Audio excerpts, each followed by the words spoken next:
140 करोड़ के देश में और दुनिया भर में बैठे हुए राम भक्त जो 22 जनवरी के बाद एक अद्भुत आध्यात्मिक चेतना का अनुभव कर रहे हैं, इसको वाचा देने के लिए आपने समय दिया, इसलिए देश आपका हमेशा के लिए आभारी रहेगा।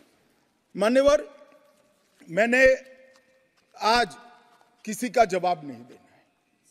आज मैं मेरे मन की बात और देश की जनता की आवाज को इस सदन के सामने रखना चाहता हूं, जो सालों से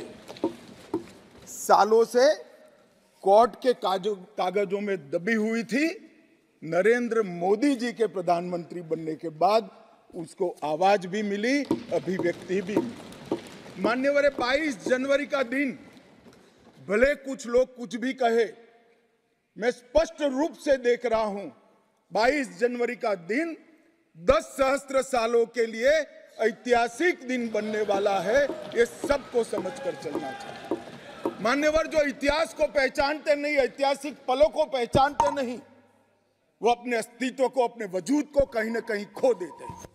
मैं आज फिर से एक बार कहने वाला हूं मान्यवर कि 22 जनवरी का दिन 10 सहस्त्र से भी अधिक सालों तक इस देश का ऐतिहासिक दिन है। मान्यवर, 22 जनवरी का दिन 1528 से शुरू हुई एक संघर्ष और अन्याय के सामने लड़ाई का एक आंदोलन के अंत का दिन है।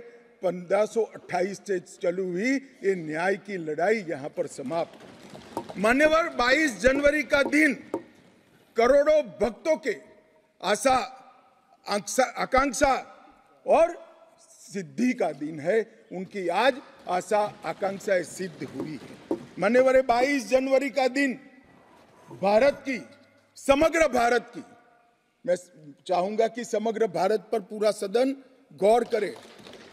22 जनवरी का दिन समग्र भारत की आध्यात्मिक चेतना के पुनः जागरण का दिन आज इतिहास में बन चुका है। मान्यवर, 22 जनवरी का दिन महान भारत की यात्रा की शुरुआत का दिन है। 22 जनवरी के दिन मां भारती को विश्व गुरु के मार्ग पर ले जाने को प्रशस्त करने वाला दिन मान्यवर बनने वाला है। मान्यवर, ये देश की कल्पना राम और रामचरित्र के बगैर कर ही नहीं सकती। जो इस देश को पहचानना चाहते हैं, जानना चाहते हैं, जीना चाहते हैं, राम और रामचरित मानस के बगैर वो जी ही नहीं सकते। राम का चरित्र और राम ये देश के जनमानस का प्राण है। ये सबको समझना चाहिए, सबको स्वीकारना चाहिए। और इसीलिए मान्यवर, हमारे संविधान की पहली प्रत से लेकर महात्मा गांधी के आदर्श राज्य की कल्पना को राम राज का नाम दिया गया। संविधान में भी राम दरबार को स्थान दिया गया। मान्यवर, जो लोग राम के अलावे भारत की कल्पना करते हैं वो भारत को नहीं जानते, वो हमारे गुलामी के काल का प्रतिनिधित्व करते हैं। मान्यवर, राम व्यक्ति नहीं है, राम प्रतीक है। करोड़ों लोगों का आदर्श जीवन कैसे जीना चाहिए, इसीलिए उनको मर्यादा पुरुषोत्तम किया गया। राम का राज्य किसी एक धर्म, एक संप्रदाय के विशेष के लिए नहीं है।